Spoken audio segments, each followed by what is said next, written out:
how uncomfortable is this going to be for me? You guys know me. I'm looking around here, and if you've been in front of me before, or I've been in front of you before, you know how I work, and I'm all over this place, and I want to touch that board. So when I reach over here, it means I'm trying to touch a smart board, is what that means, okay? Can't practice this at home, so that said, how am I going to advance? Do we have to frame advance? Oh, I'll just do it here? Yeah. All right, I got help. Thank you for having us. Suffolk Community College is really important for this to happen in Suffolk County. It really is. I'm privileged to be part of it. My unique role in this, I'd like to get into right away. Can you bring me once? Yeah, that's where I want to start. All right, folks, I brought something with me today. That's the entire Common Core state standards.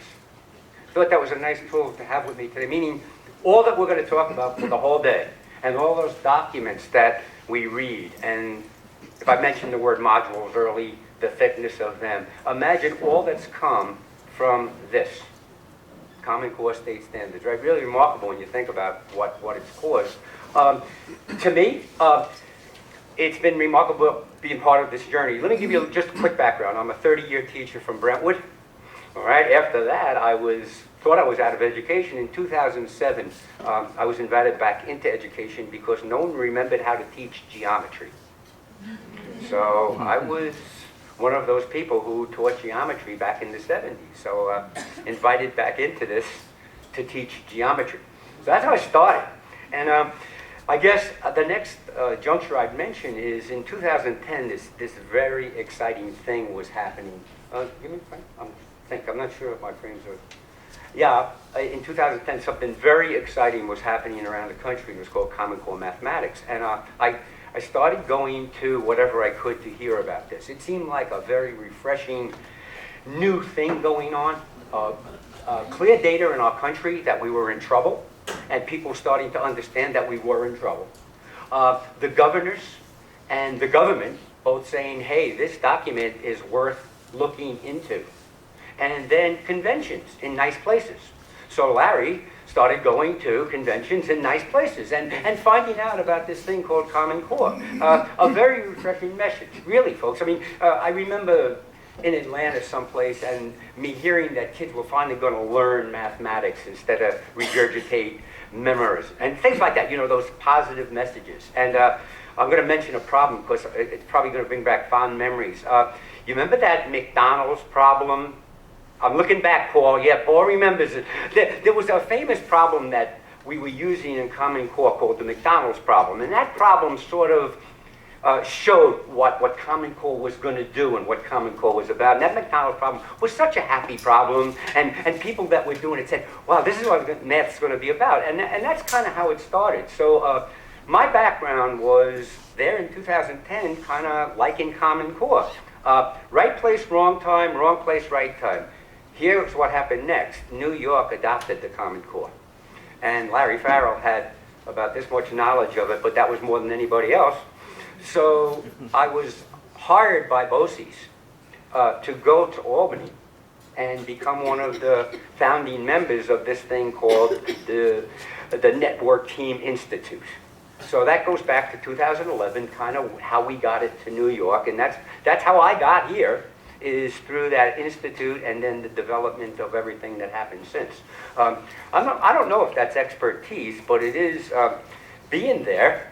I'd like to always remind you that before we continue, I don't work for New York State. I certainly represent them often. You know, when I come back to the island, I'm always representing New York State, but I'm not one of their employees. And, you know, I get yelled at on a regular basis. As a matter of fact, as I'm looking around this room, there were people who have hired me in here to get yelled at. Okay, Larry, come to my district. So, you know, that's part of the deal. Continue, let's go with some friends. All right, so he arrives in New York, and guys, I try to pick on frames that would be friendly reminders to us. If you were around New York, then you've seen this bubble, these bubbles before. It looks like a number bond, doesn't it? Number bonds work better than this. Okay, so what we have here is, as Common Core came to New York, and New York had to develop a plan to give to the federal government to get Race to the Top money. New York then proceeded to develop a plan of rollout. So you'll notice right away something curious happened in New York to the rollout. So let's go slowly through this, although people know the bubbles for the most part. CCLS, why the change? I thought it was Common Core State Standards. Why misspelling? No. When it came to New York added the pre-K standards to the Common Core State Standards. They added the pre-K standards, and they altered, I think, about 2 or 3 other standards in the early grades. I'm not exactly sure. Close enough. And as they changed those standards, it became Common Core LS in New York State. So interchangeable for the most part, but if you read Common Core LS, it simply means it's the New York State version of the document with pre-K standards in it. So we're part of the bubble, but let's talk more about this bubble for a moment. So what New York intends to do is couple 3 major entities together. Common Core, Math and English, with DDI, Data-Driven Instruction, with APPR. And I'm going to say the real letters because everybody has other acronyms. I'm going to say Annual Professional Performance Review. All right? So the idea was to put these things together, make a package out of it, and then present it in New York. And this would be the rollout of not only Common Core, obviously, but it would be the rollout of other entities that were going to be bonded with Common Core. Notice I'm using that word bonded because, guys, that bond is going to be part of what goes wrong with Common Core in the long run. Notice I'm using that word Common Core now as part of this bond. So we got to keep that in mind as we look at the package, all right? So that's what's going on. Now, I also want to talk about these in a little more detail because they warrant just a little more explanation. Common Core Learning Standards, I am not going to talk about. You pay me to talk about them. I'll come to your district and talk about them. But I do want to mention DDI for a second, Data-Driven Instruction, a very nice and unique a way of teaching, meaning we use data to inform us. An example would be a school that uses a whole bunch of formative assessments, and then how children do on the formative assessments guides their instruction. Oh, they're not doing well on this problem. Let's re-examine how we taught it. Let's find a teacher who taught it better. Right? Data-driven instruction. I'm trying to paint a picture of it that's reasonable. The other part of data-driven instruction that we'd have to remember, though, is it costs money. It's either going to be data-driven instruction through somebody's package plan, or it's going to be data-driven instruction that your district would uniquely invent. But anytime we talk about data-driven instruction, we're talking about giving people time to analyze data, time to reform their thoughts, how they're going to react to the data, and time in actually redelivering the data that needs to be corrected, right? Every time I say the word time, we replace it with the word? Money. Yes. So when you look at that bubble, you are looking at a very expensive bubble. It's not, poof, it will be data-driven instruction the next day. And I want to mention that because remember, when the state gives the directive, they don't explain where the money comes from, right? In other words, Babylon, I'd like you to do data-driven instruction.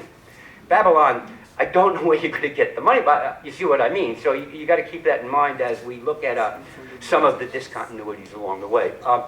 I don't even want to go there today, and I know we have to travel here at some times. Folks, APPR, full of things that probably need debate. I don't want to get into it. It's not my job. But I will say, by attaching it to the other things, you are now clouding up what could have been a clear issue. Right? This is a clear issue. Anytime we bring something else into it, we're asking it to be cloudy. So I'm going to let APPR sit for a while, if you don't mind. Because I think it can drag us into a particular conversation that I don't want to go into right now, all right? So I'm going to leave it there. And by the way, look at my little notes on this frame, folks, before we move on. My notes on this frame is there were other things going on. One note was, yes, we became the Common Core LS. Another thing I want to remind you of is a new commissioner exactly at this time. Our commissioner, the last commissioner, was the commissioner who got us into Common Core. He was the one who said, I'll take race to the top. Then Commissioner King became the first commissioner who said, okay, do it. So we had a brand new commissioner aboard trying to do that. And I think that I want to mention that as part of where things go. And then New York State has a plan. So there's our plan, and let's get at it. So you give me a frame. And I also think, folks, as I do this, I'm looking at your faces, and people, I'll bet you there's times where you want to yell out right now and say, Larry, you forgot to say. Because there's probably 1,000 things I've already forgot to say in this development. Later on, when we have a panel, you can, Larry, what you should have said was this, all right? So let's continue. There's the New York plan. That's us up in Albany. I took a picture, it was a picture I got from Engage. The New York plan started in August of 2011, and we were invited up there. Now, who's we? Meaning the New York, the Network Team Institute started. That was that. And who was sent to it? Well, BOCES was part of it. New York informed their BOCES. They said, look, you're going to have to send up representatives up to this institute. And we're going to start the rollout of Common Core with these people who you send up here. BOCES was, I think, they didn't know who to send. In other words, who are you going to send up for this? Do we send BOCES reps? Do we send data people? Remember, none of us really, back on the island, knew what we were about to see. Folks, we hadn't even seen the bubbles yet, right? We had just been told there was going to be a conference in Albany, go to it. So BOCES began to choose various people to go. I was chosen by Eastern Suffolk BOCES to represent math, Victor Giacarino, ELA, a data person named Emma Clinic. So they were trying to pick characters or people to fill the role of this committee. And that's how we kind of got up there. That was us. A committee of 5 or 6, I believe, maybe more, 7. Depending on the size of your BOCES, you had more or less seats. In other words, if you were a small BOCES, you had less invitees. If you were a big BOCES like down on the island, we had more people that we could send up. Along with BOCES up there was also individual districts. Some districts opted not to take BOCES money or state money and go through BOCES. Some districts actually said, we'd rather represent ourselves up in Albany. Big districts especially, folks, Sachem, Farmingdale, they actually sent people directly to Albany instead of, and why? Because they were so big, we need our own representation. So up in Albany, there was a strange mix at that first meeting, a mixture of math, ELA people, data people, people that just came up because someone told them to, you need to go up and represent us. It was a very strange group of people, and here we were finding out about this thing called Common Core, but it was also already attached to data-driven instruction and APPR. So when we got up there, we started getting that message. Now, I want you to look at the flow, if you will. Notice how I just wanted to walk up to my board and touch it. Stay in here, though. I want you to look at the flow, because I think in the flow we can talk about good intentions maybe going bad, or good intentions that need correcting. New York is going to roll out to this Network Team Institute information.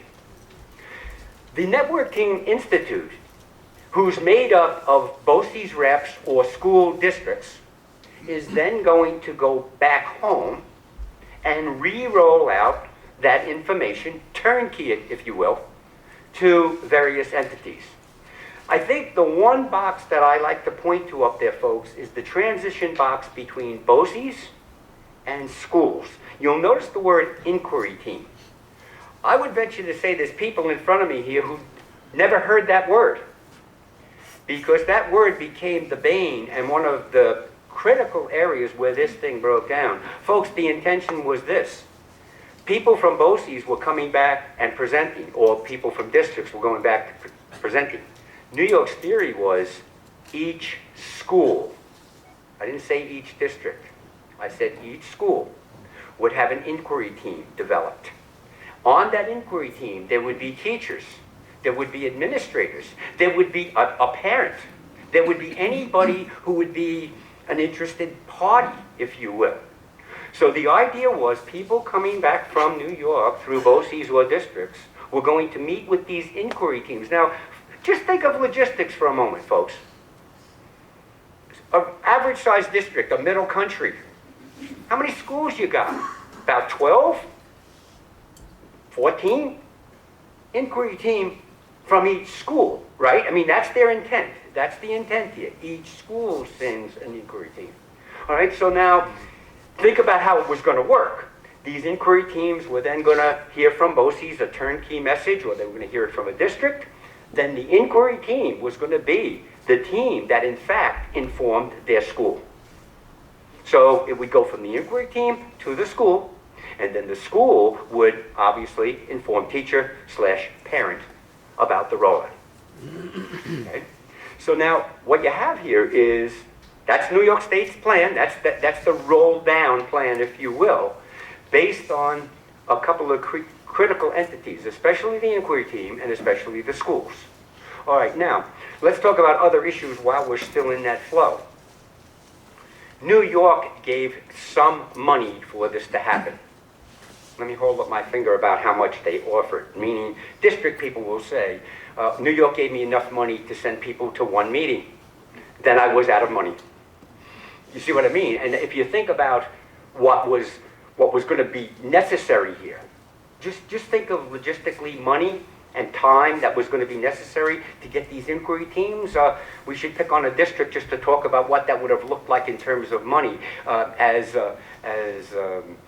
Longwood sent 10 inquiry teams, all those subs, all those teachers. I mean, just think of the money you're talking about, and you can see that as districts heard this, they're saying, thanks for the money you gave me so far, but the money you gave me so far really is never going to jump this gap, not in full. So what you have almost immediately is schools deciding, well, I think I may have to attend some rollouts that BOCES giving me, but I'm going to have to do this in a different way than through this inquiry team method. I'm probably going to have to get more selective as to who I send to these rollouts. I know I can't send all my teachers. I know I can't even send a whole inquiry team. I probably can send 2 people. So they start to make decisions about who goes, when they go, and how many times they go.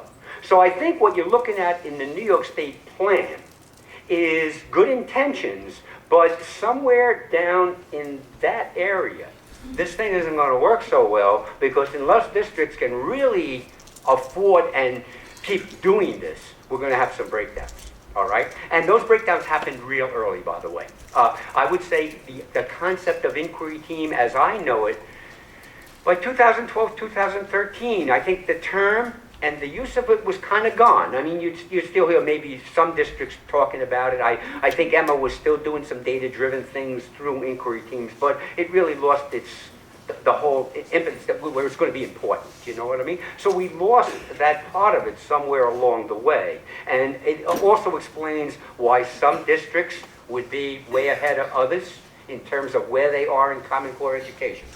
Stay with me on this.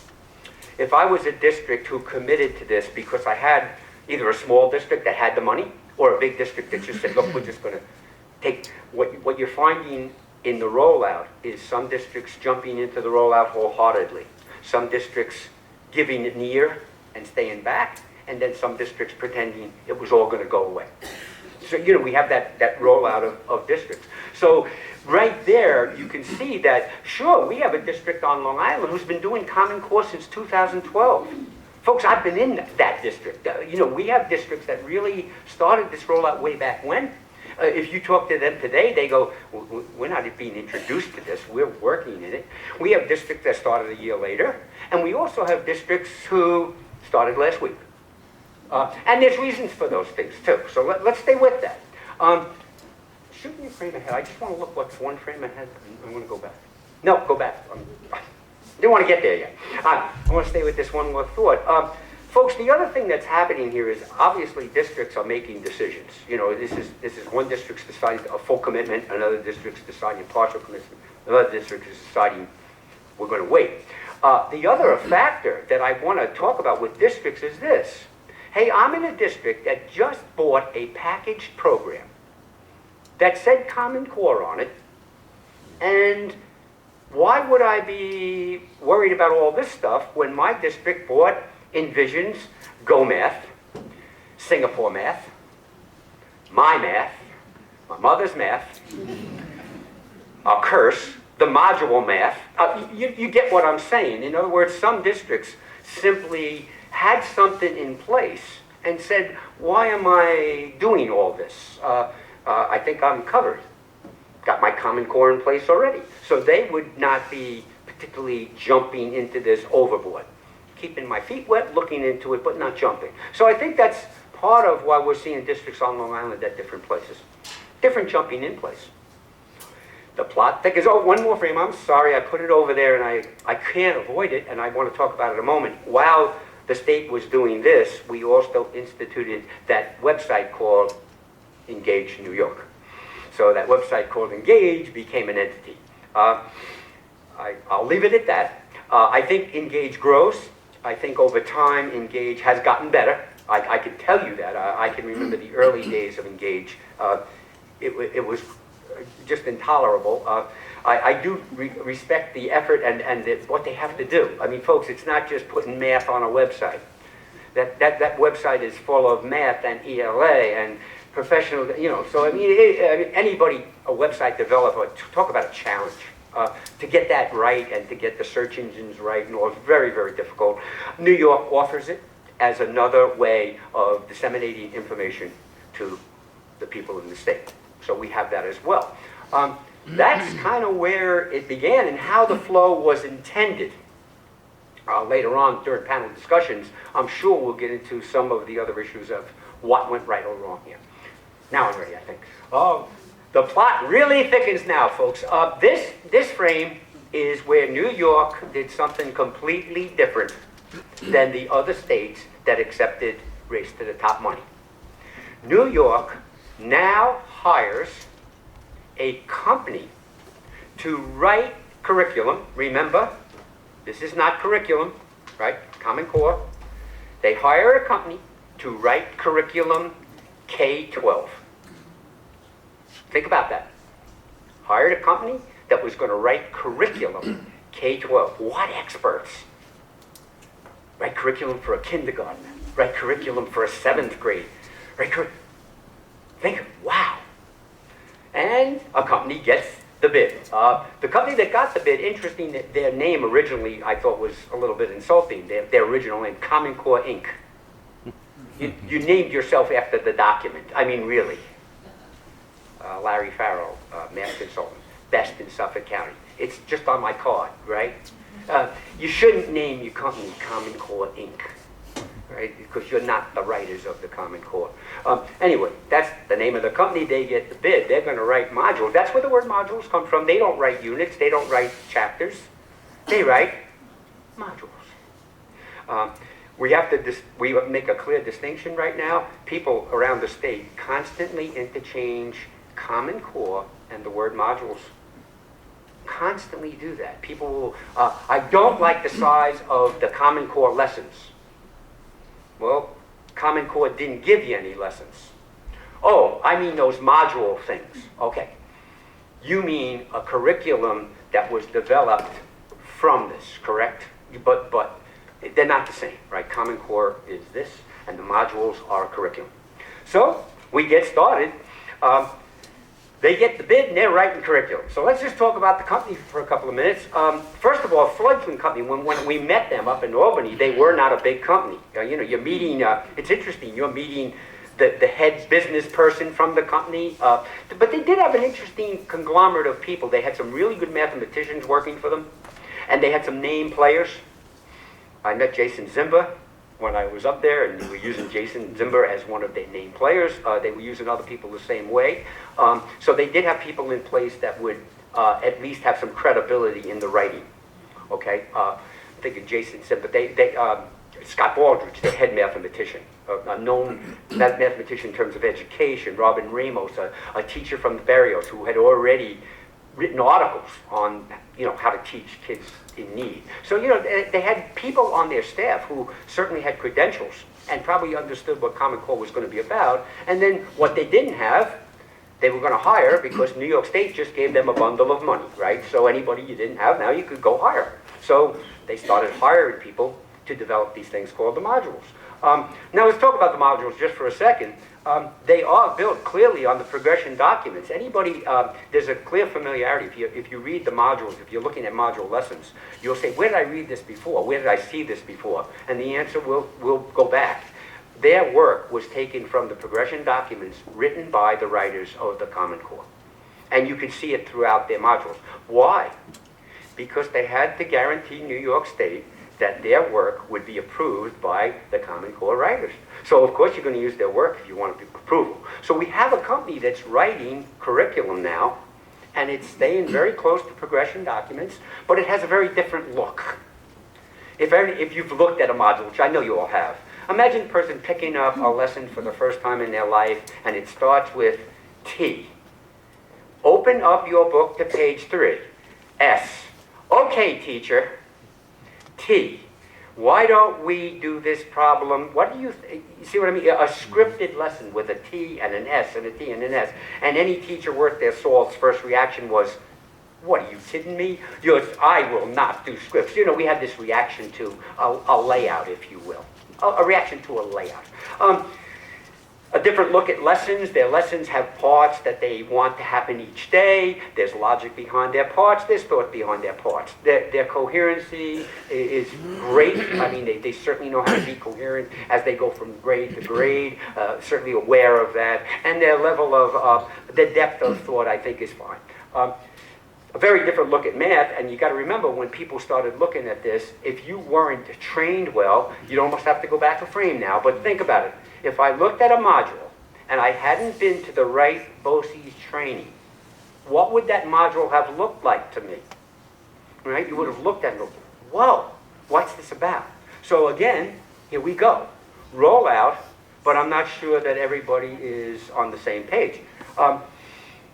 To be rolled out, here we go. Last two things, guys, I had to put up here because, again, if you're looking for a system to crumble, you have to look at certain things to see why it would break down in certain places. And here's one of them coming up. The state intended now to roll these modules out as they were created. Meaning, I'm making up the exact numbers, but we're going to roll out kindergarten modules 1 and 2 because we got them. And we're rolling out first grade modules 1, 2, and 3 because we got them. Oh, second grade, we only got module 1, and we'll roll it out. So you're going to now start to get a rollout of whenever you created it and got it approved, you sent it out. Not so bad, except there's a slight difference. You'd have to be there to understand this. So New York State develops a calendar of rollout. In September, we're going to give you all of K3, you know, and in December, we'll make sure you have all of K5 will all be there. So New York State develops this very, very enterprising calendar of rolling out, okay? Except they didn't talk to the writers so much about that. So you got a writer who's trying to give you something good, and New York State saying, I need it tomorrow, and the writer's saying, it's draft form, you know, I know it's not right completely, give it to me anyway. And I want to mention something else, folks, because we all know this in education, you know it in business. If you develop a calendar and then you fail to deliver, your credibility begins to crumble, doesn't it? In any business. So as New York State kept giving these calendars of when the modules will be rolled out, and they kept missing their own due dates, people's not only credibility on due dates starts to get questioned, but they start questioning the content of the module as well. See what I mean? So New York State, not only are they not giving it to me on time, but God knows what's in it, because this must be some, you see what, they're getting attached because of New York State's enterprising rollout.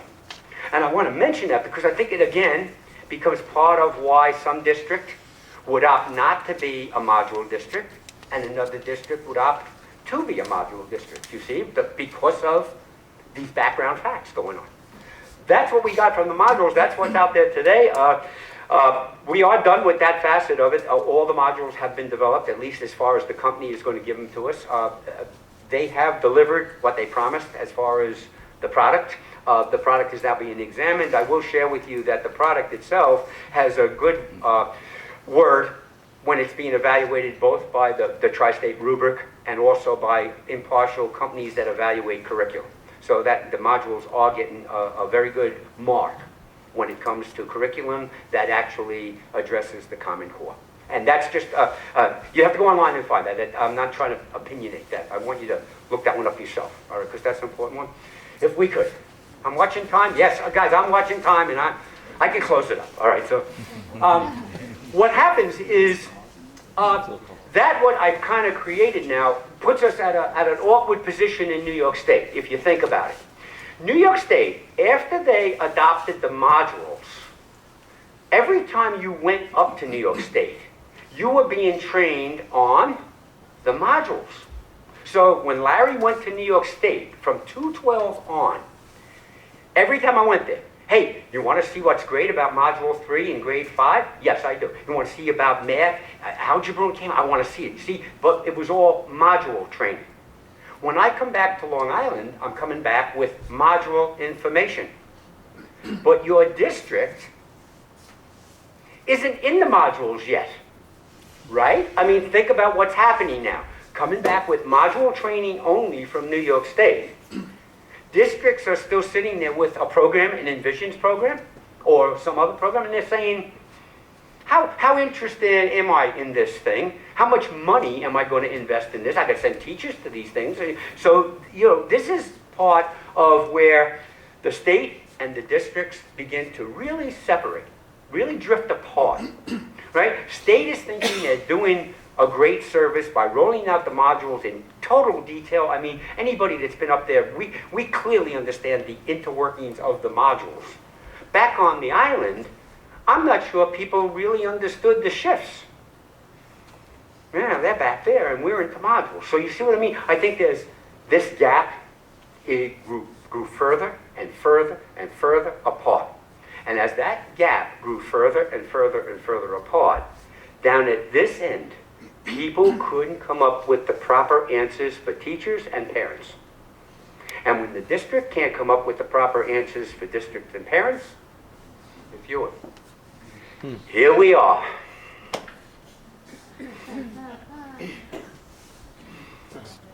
I'll let you read it. I mean, add it. Notice I left space. I put down some comments I was thinking of one night. Dancing with Stars was on. You know, guys, from the word opt out, which, you know, I use all the time now. I opted out from cutting my lawn. I'm opting out from fertilizing. The other comment I like is this one. Who cares? I only have 7 years to go. 7 years is a long time. You're not leaving tomorrow. And the other things. Guys, I would classify all that's on the board as cultural issues to me. I mean, to me, I don't see the word math up there very much. I don't see the word Common Core math up there very much. But you can see how this document called Common Core Math got dragged into this thing called New York State at this time. All right? And that's why I kind of led to this. And let's go one more frame and see if we can... It's not over. Clearly it's not over. But I do see some changes. And this is my refreshing frame, by the way, folks. This is my refreshing frame. I do see some changes. I see districts right now getting serious about implementing Common Core. And when I say getting serious about it, I mean putting their money where their mouth is. And I also mean we're down to where we know how we have to inform parents what's going on. We're going to have to educate parents as to what's going on. So we are starting to get much better at rolling out Common Core. Districts are starting to say, it's not going away. I'm going to have to get better at this. And we're going to have to start seeing ways of getting better. I do see the modules being used more. What I'm saying is, going back to last year at our department chair meeting, a year ago, I surveyed the people in front of me. Now it's a slice of life of Long Island department chairs.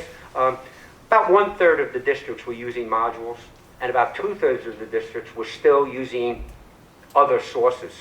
I would say that's changed now. I see more districts seeing the modules as something that's a bit more valuable. You have to understand it more. So I do see districts moving more towards the use of that. And I do see the content standards being implemented, meaning originally I'd walk into a class and I'd see a teacher not even teaching the content standards.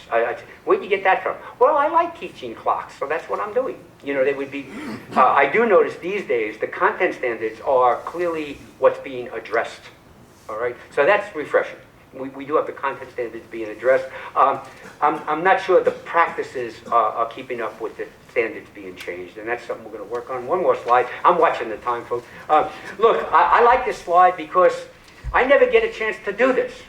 Look what I put on this slide. It says our direction should be, according to Larry. You know what I mean? I don't see anybody taking notes right now. Well, this is according to me. So, you know, here we go. I think what we need to do is get Common Core mathematics training for all teachers. Guys, I walk this walk. I'm in classes every day with teachers. They don't know Common Core math. They just don't know it. Neither do you. All right, so we've got to be educated. So that's number one. You got to know Common Core math before you can teach it. I think right now we're going to have to work on number one with the teachers we have. I think the second one is obvious. No teacher should be coming out of any teaching academy right now without Common Core math training. I mean, let me tell you, if you're not Common Core math trained, you'll fail the interview. You're not going to get past an interview, so you better be Common Core math trained if you're coming into this profession. I think the emphasis on the standards of mathematical practice still need to be emphasized more, because I think when we emphasize the standards of mathematical practice, we change classrooms. And I use the standards of mathematical practice to change classrooms. That's why I want them used more. I think the paradigms that our teachers are using right now need to be examined and changed. The beliefs that they have are full of holes, full of gaps, and we just have to work on it all the time. And a reduction on the emphasis of assessments, if there is an emphasis on assessments. And I'm going to leave that one up to this afternoon. I know you have burning questions. I know right now, there's people, right after I stop speaking, they're going, Larry, I want to correct something you said. Good. Let's do that this afternoon in panel form, and we'll get to talk about some of this stuff later. Thanks, folks. Nice being here.